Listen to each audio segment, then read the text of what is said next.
का। मैं हूं आपके साथ श्रुति श्रीवास्तव। नमस्कार, मैं हूं आपके साथ हेमंत कुमार। और चलिए शुरुआत करेंगे।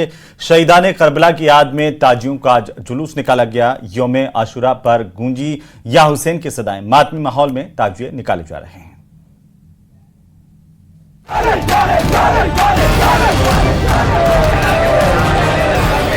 पर्व और त्योहार मनाना है तो इन नियमों के अंतर्गत मनाओ, और नहीं तो अपने घर में बैठ जाओ। मुहर्रम के जुलूस अस्त्र शस्त्र कोई लेकर नहीं जाएगा, पहले से हम सुनिश्चित करेंगे। तलवार लेकर के जाएगा, इसकी अनुमति मत दीजिए। छुरा लेकर के जाएगा, इसकी अनुमति मत दीजिए। एयर गन लेके जाएगा, इसकी अनुमति मत दीजिए। हर एक जुलूस जो भी निकले उसकी निगरानी होनी चाहिए। ड्रोन के माध्यम से, सीसीटीवी कैमरे के माध्यम से, वीडियोग्राफी के माध्यम से। देश भर में मुहर्रम के जुलूस निकाले जा रहे हैं और क्या इसी बहाने यूपी में माहौल बिगाड़ने की साजिश हो रही है? शांतिपूर्ण तरीके से मुहर्रम मनाए जाने की कोशिश के बीच यूपी में कई जगहों पर खुलेआम योगी सरकार को चुनौती दी जा रही है। पिछले 24 घंटे में यूपी में अलग अलग जगहों से आई तस्वीरों को देखकर यही लगता है कि मुहर्रम के जुलूस में शामिल इन लोगों को बाबा का आदेश नामंजूर है।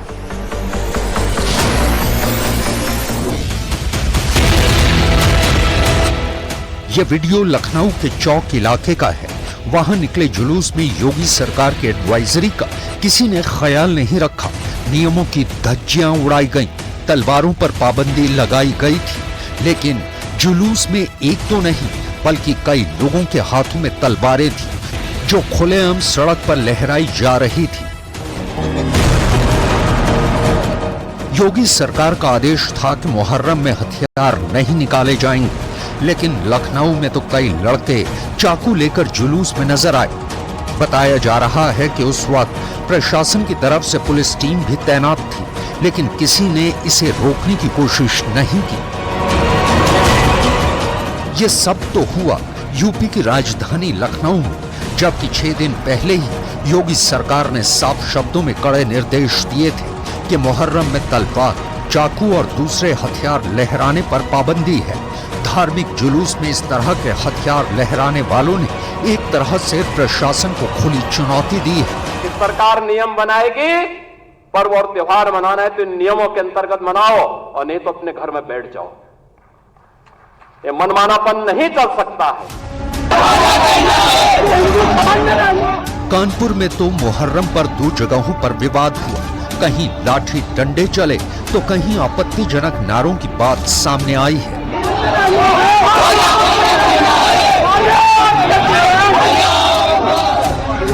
शहर में मुहर्रम के जुलूस के दौरान आपत्तिजनक नारे लगाने का एक वीडियो सोशल मीडिया में वायरल हो रहा है। वीडियो में मजहबी नारे लगाए जा रहे हैं। आरोप है कि ये जूही थाना क्षेत्र में महिला पार्षद के घर के बाहर नारेबाजी का वीडियो है। पार्षद विद्या देवी उस वक्त अपने घर में मौजूद नहीं थी, लेकिन इसके खिलाफ उन्होंने पुलिस में शिकायत दर्ज कराई है कि हिंदुस्तान में रहना है तो अल्लाह अकबर कहना है।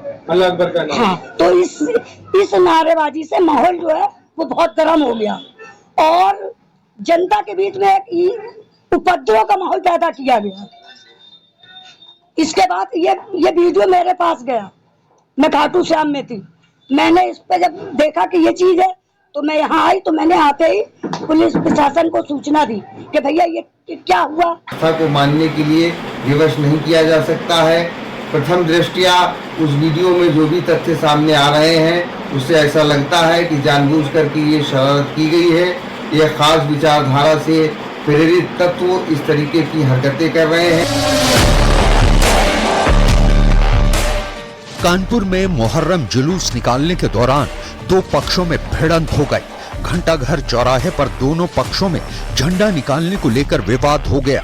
लाठी डंडों से लोगों ने एक दूसरे पर हमला बोल दिया। कई लड़कों की पिटाई की गई। इसका वीडियो भी सोशल मीडिया पर वायरल हुआ है।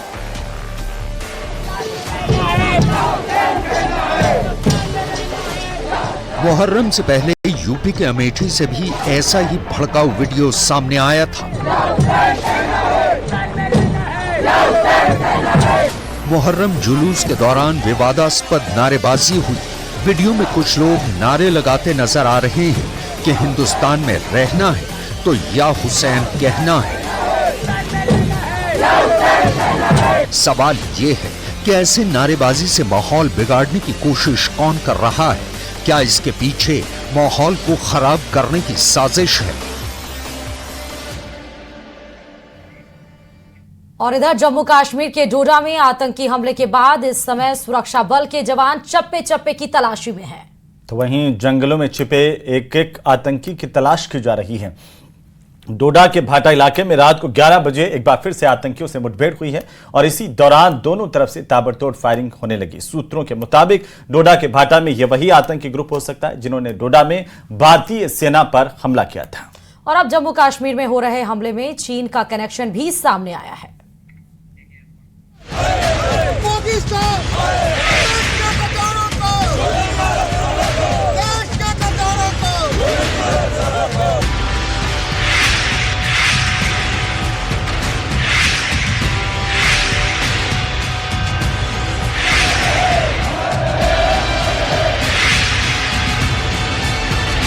पूरा देश डोडा में शहीद हुए वीर सपूतों को अंतिम सलामी दे रहा है।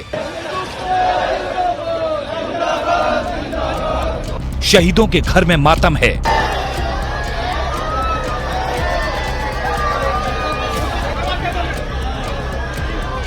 तो देश में पाकिस्तान के खिलाफ लोगों का गुस्सा उबल रहा है।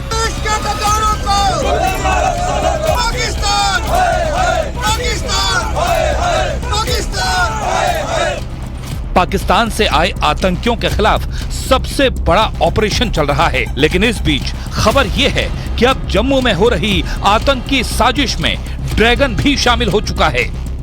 2022 और 2023 में जम्मू क्षेत्र में 3 आतंकी हमले हुए थे, लेकिन साल 2024 में अभी तक ऐसे 6 हमले किए जा चुके हैं। जम्मू कश्मीर में लगातार हो रहे आतंकी हमलों के पीछे क्या वजह है? क्या ये पाकिस्तान और चीन की साजिश है? आखिर चीन ने जम्मू में आतंकी वारदातों में पाकिस्तान का साथ क्यों दिया? ये बड़ा पर्दाफाश आपको बताएंगे। इससे पहले आपको दिखाते हैं कि कैसे जम्मू के जंगलों में छिपे आतंकियों की तलाश की जा रही है। इस वक्त जम्मू के इलाके में बहुत हलचल है। खुद को कश्मीर टाइगर्स कहने वाले आतंकी गीदड़ों का गैंग डोडा के इन्हीं जंगलों में दुबक कर बैठा है। दर्जन भर दहशतगर्दों का जत्था ऊंचे पहाड़ों में बनी गुफाओं में जान की खैर मना रहे हैं और हमारे जवान इन्हें जहन्नुम भेजने के लिए पूरी तरह से तैयार हैं। सूत्रों के मुताबिक डोडा में हमला पाकिस्तान की नई रणनीति का हिस्सा है और इसमें चीन भी पाकिस्तान का साथ दे रहा है। डिफेंस एक्सपर्ट्स का मानना है कि इस साल के शुरुआत से दक्षिण चीन सागर में चीन की आक्रामक गतिविधियां बढ़ गई। इसी साल अब तक जम्मू कश्मीर में आतंकी गतिविधियां भी बढ़ गई हैं। इन दोनों बातों में एक सीधा कनेक्शन है। चीन और पाकिस्तान जानबूझकर इन इलाकों में आतंकी गतिविधियां बढ़ा रहे हैं। दरअसल भविष्य में होने वाले युद्ध के लिए ये तैयारी हो रही है ताकि दोनों देश ये अंतर्राष्ट्रीय समुदाय को बता सकेंगे कि ये इलाके बेहद अशांति और अस्थिर थे, इसलिए ये हमले करने पड़े। हांगकांग से प्रकाशित होने वाले चीन के सरकारी अखबार वीएन वीपो ने आकलन किया है कि अगले 11 सालों में यानी 2035 तक 3 युद्ध होने हैं। इनमें से एक हमला भारत पर होगा। इसमें चीन और पाकिस्तान मिलकर युद्ध करेंगे। 2 फ्रंट वॉर होनी है, जिसके तहत चीन अरुणाचल प्रदेश सीमा पर जंग छेड़ेगा और पाकिस्तान जम्मू कश्मीर में लड़ाई लड़ेगा। यही वजह है कि जम्मू में आतंक फैलाने के लिए चीन अपना लॉजिस्टिक सपोर्ट पाकिस्तान को मुहैया करा रहा है।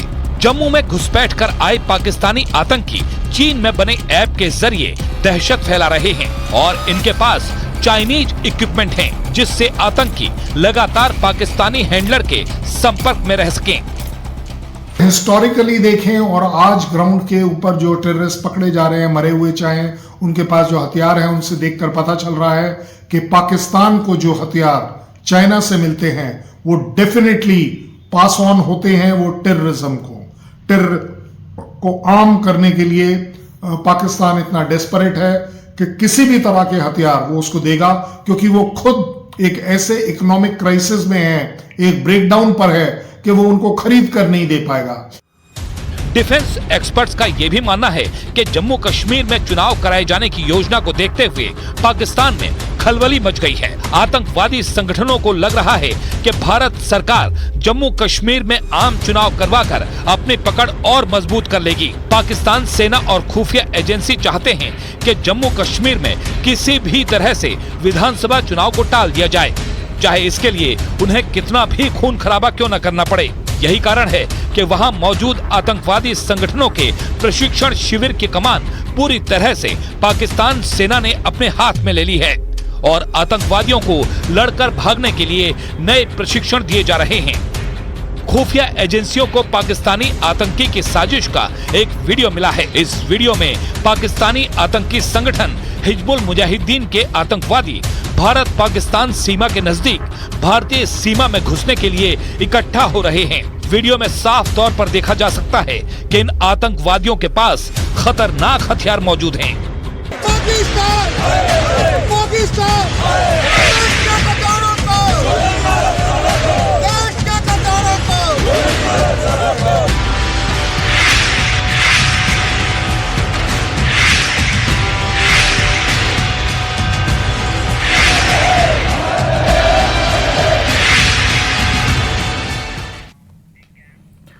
तो वहीं जम्मू कश्मीर में आतंकी हमले में शहीद झुंझुनू के 2 जवानों का गमगीन माहौल में अंतिम संस्कार किया गया।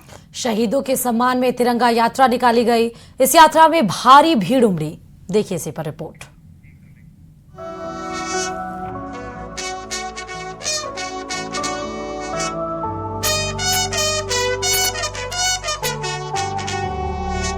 शहीद अजय सिंह अमर रहे, अमर रहे, अमर रहे। पाकिस्तान मुर्दाबाद, मुर्दाबाद, मुर्दाबाद। इंडियन आर्मी जिंदाबाद, जिंदाबाद, जिंदाबाद।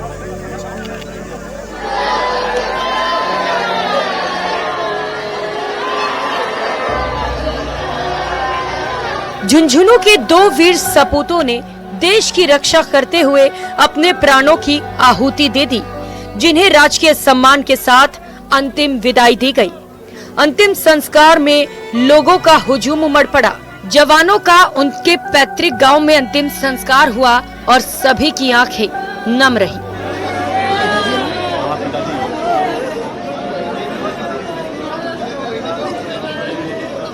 ये गोली जो चली थी ये अजय और विजेंद्र पे नहीं, ये भारत के ऊपर चली थी और इन 2 योद्धाओं ने अपनी छाती आगे करी, उस गोली को, उस हमले को रोका।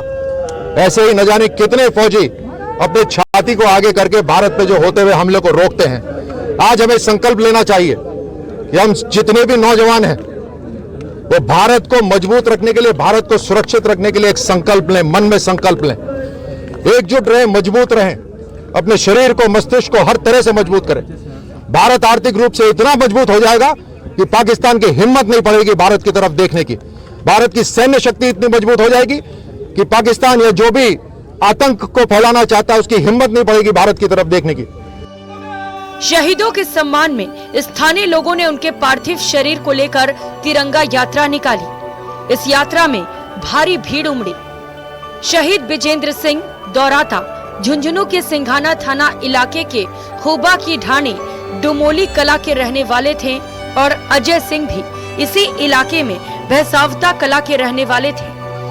विजेंद्र सिंह की पार्थिव देह जब उनके घर पहुंची तो उन्हें देखकर मां बिलख पड़ी।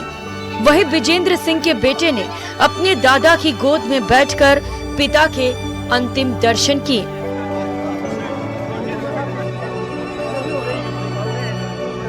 पंद्रह जुलाई को आतंकी हमले में दोनों जाबाज शहीद हुए थे।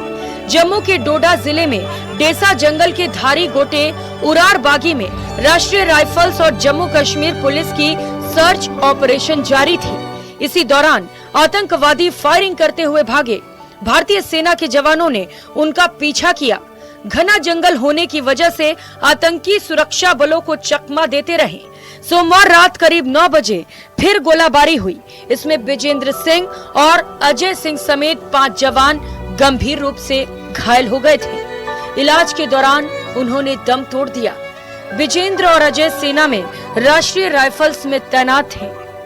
आज उनके शहीद होने पर भले ही सभी की आंखें नम हो, लेकिन सभी फक्र के साथ उन्हें सलाम कर रहे हैं।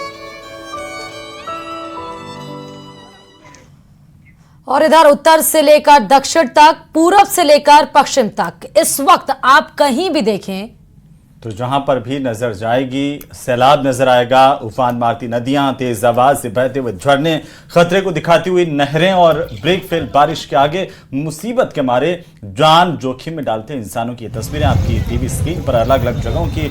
आधे हिंदुस्तान पर बारिश का आपातकाल लगा हुआ है और कुदरत के प्रहार से ध्वस्त होते पहाड़, मौसम का विकराल रूप और गरजते बादलों ने उत्तर प्रदेश से लगा करके असम तक तबाही मचा दी है।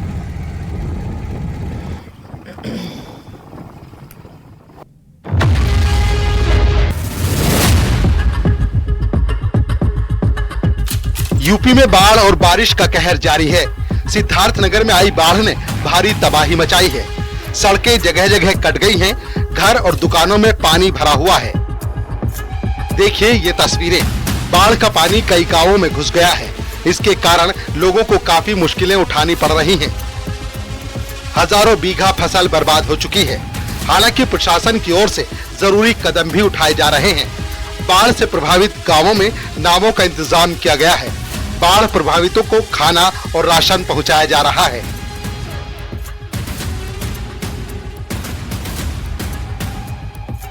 लखीमपुर खीरी में शारदा और घाघरा नदी के जलस्तर में कमी आई है, लेकिन नदियों ने खेतों और घरों को भारी नुकसान पहुंचाया है। सैकड़ों एकड़ जमीन पानी में डूब चुकी है। लखीमपुर खीरी के मैदानी भाग में शारदा नदी कहर बनकर बरस रही है। मैं दिखाऊं, दाएं तरफ मेरे शारदा नदी बह रही है। इस समय नदी समुद्र के स्वरूप में दिखाई दे रही है। दूर दूर तक लगभग 1 किलोमीटर के इलाके में नदी बह रही है। यहाँ पर फसल हुआ करती थी, खेत हुआ करते थे, गांव हुआ करते थे, जहाँ नौनिहाल खेला करते थे और किसान अपनी किसानी किया करता था। अब मैं दिखाना चाहूंगा, इस समय दुबहा, रेवतीपुरवा और लौका गाँव मौजूद है। ये दुबहा गाँव है, आप देख सकते हैं दाएं तरफ। दुबहा गाँव के बिल्कुल किनारे पे शारदा नदी आ गई है। देख रहे गाँव कैसे नदी के जद में आ गया है। लोगों ने यहाँ से पलायन करना शुरू कर दिया है। इन गाँवों में लगभग 18 से 20 हजार की आबादी रहती है। वो लगातार प्रशासन से गुहार कर रही है कि इन लोगों को नदी से तांडव से बचाया जाए। वाराणसी में लगातार हो रही बारिश की वजह से गंगा और सहायक नदियों का जलस्तर बढ़ा हुआ है। वाराणसी में गंगा का जलस्तर बढ़ने से कई घाटों का संपर्क आपस में टूट चुका है। किनारे पर बने कई मंदिर डूब गए हैं। मणिकर्णिका और दशाश्वमेध घाट समेत तमाम घाटों पर गंगा का रौद्र रूप दिख रहा है। प्रशासन ने गंगा में छोटी नावों के संचालन पर रोक लगा दी है। जल पुलिस तैनात की गई है। एनडीआरएफ के जवान भी लगातार पेट्रोलिंग कर रहे हैं। सबसे बड़ी जो मुश्किल खड़ी होती है वो होती है हरिचंद घाट और मणिकर्णिका घाट, और सबसे ज़्यादा जो दिक्कतें होती हैं वो मणिकर्णिका घाट पर, जहां पर मैं मौजूद हूं। यहां पर जो शवदाह के लिए लोग आते हैं उनको दिक्कतों का सामना करना पड़ता है। आप ये देखिए, शवदाह के लिए लोगों को बामुश्किल ऊपर खड़े होने की जगह मिल रही है। शवदाह भी अब ऊपर के प्लेटफॉर्म पर किया जा रहा है। जो लकड़ी की टाल से, लकड़ी की टाल वाली जो नाव है वो भी ऊपर की ओर पहुंच गई है, चूंकि मणिकर्णिका घाट पर निर्माण भी हो रहा है। बगल में आप ये देखिए काशी विश्वनाथ धाम भी है। यहाँ पर मणिकर्णिका घाट पर आप देखिए पंचकोशी श्री कार्तिकेय पीठम जो स्कंद कार्तिक कुमार स्वामी मंदिर है वो डूब गया है, इसलिए उस पर ताला बंद हो गया है।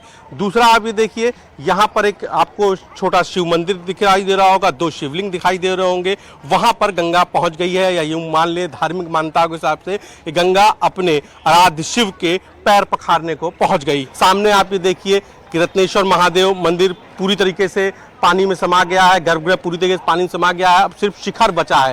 तो घाटों पे लगातार सीढ़ियां जो है गंगा में समाती जा रही हैं। हम आपको तस्वीर दिखा रहे हैं दशाश्वमेध घाट की। ये दशाश्वमेध घाट की तस्वीर है, जहां पर आप ये देखिए आरती स्थल तक पानी पहुंच गया है।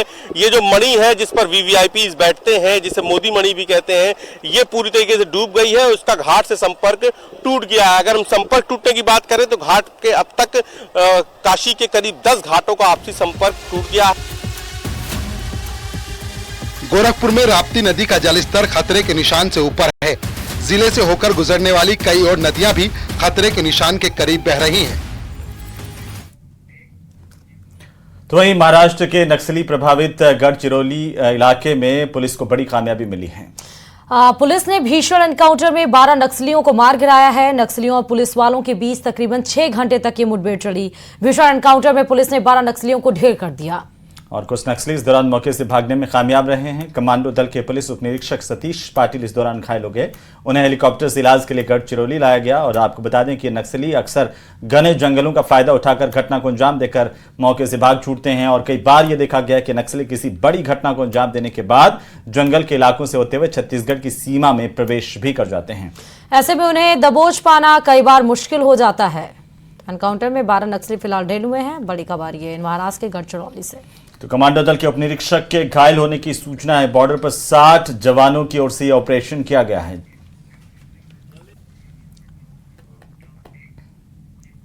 और इन तमाम खबरों के साथ इस बुलेटिन में फिलहाल अभी के लिए इतना ही। हमें दीजिए अनुमति। नमस्कार।